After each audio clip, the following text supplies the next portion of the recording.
Here I am in the very exclusive rehearsal studios tonight with the one and only Susan Boyle. How are you? I'm very well, thank you. How are you? I'm fantastic, and even more so after having a very special performance for an audience of one, which was me, in your rehearsal studio with the band. Thank you very much. Well, that was just a one-off thing, as you say, it's just a wee listen in, if you like. Well, it's given me an idea as to how fantastic this tour is going to be. Are you looking forward to being on the road in your first proper live concerts in July?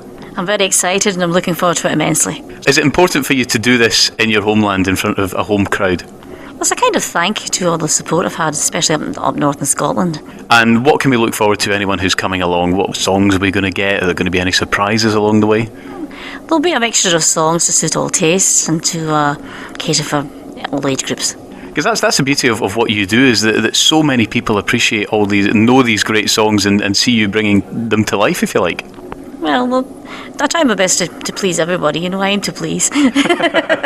Which you've done for so many people. I mean, the amount of records you've sold and the places you've been. Now, is it true that a bit of inspiration for this tour came when you were in Vegas performing alongside your idol, Donny Osmond? Well, I don't know about that. I think it'd be a slight exaggeration there, I think. That must have been amazing, though, for you.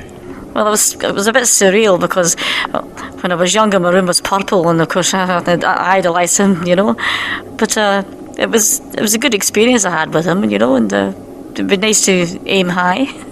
Did he invite you? Is that how it came about? Well, there was an arrangement between Donny Osmond and my manager, and they sort of arranged to do the shows, It's just a one-off thing, really. So is there any chance he might come and support you in one of your nights? You never know. Hello, Donny. So if he's listening, we'll put a good word in.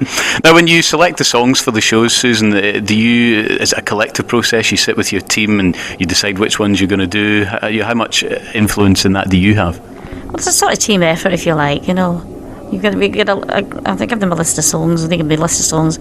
We go through the ones which are going to work, really. And are you going to mix it up every night and do different things for different shows? Why don't you come along and see? Well, do you know, I've got a few days holiday around about the time that your tour is on, so I've got no excuse not to come. Okay, then we'd be more than welcome. And when the tour's done, do you think there might be plans to maybe take it further afield and do some locations around the world? Well, watch this space and find out. And then another album due out for later on in the year as well? And that's about Christmas time as well, so everything's more or less in the bag. And then it'll be next year and you'll be thinking about another tour and goodness knows what else. Well, what do you think the future might hold? Hey, slow down. Slow down. Yes, take a break. What do you like to do, Susan, when you do get a bit of free time, away from the singing and the touring, how do you like to relax? I spend it with friends and family, because they've all been very supportive and, run of the mill, really, And do you get to spend much time, in Scotland, with your local people, if you like? I get quite a bit of time. They're fairly well balanced, Do you think that one of the endearing qualities you have is that people see you, when you think of the lady who started on Britain's Got Talent and, all these records you've sold, all these things you've achieved, but yet you're still the same Susan? I think that's part of your endearing quality. You can't change what you really are, You can't really hide it. There's little point in trying. Well, that's a good message for people, because I think fame can kind of go to people's heads sometimes when they get that bit of, wow, here's the glitz and glamour and hey, look at me, but that's never ever been anything that's happened to you. I've always been ordinary, very grounded. Sorry, very boring. Feet on the ground. I also heard that you've adopted a lemur at the Seven Sisters, is that right? Who told you that? It was just a local project.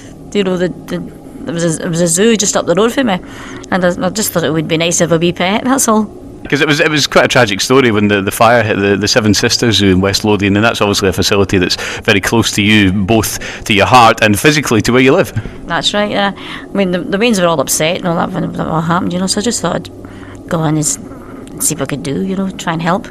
Well, they'll appreciate that, I'm sure. Back into the rehearsals then after this. Is this you now right through until the tour dates kick in July? Well, more or less. Well, it depends on the schedule. If you want to see Susan live, she's all around the country. Dates coming up in July. They begin in Inverness. She's going to be in the Music Hall in Aberdeen. That's on July the 4th. The Caird Hall in Dundee 2 nights later, the 6th of July, which is my birthday, by the way. Many happy returns. Come and see you in Dundee. The King's Theatre in Glasgow, 8th and 9th, and then the Edinburgh Festival Theatre, final couple of nights on the 12th and 13th. Susan, it's been absolutely fantastic to speak to you. I wish you all the very best with the tour, and make sure you come back and see us later on in the year, and we'll look forward to your new album and future projects for Susan Boyle.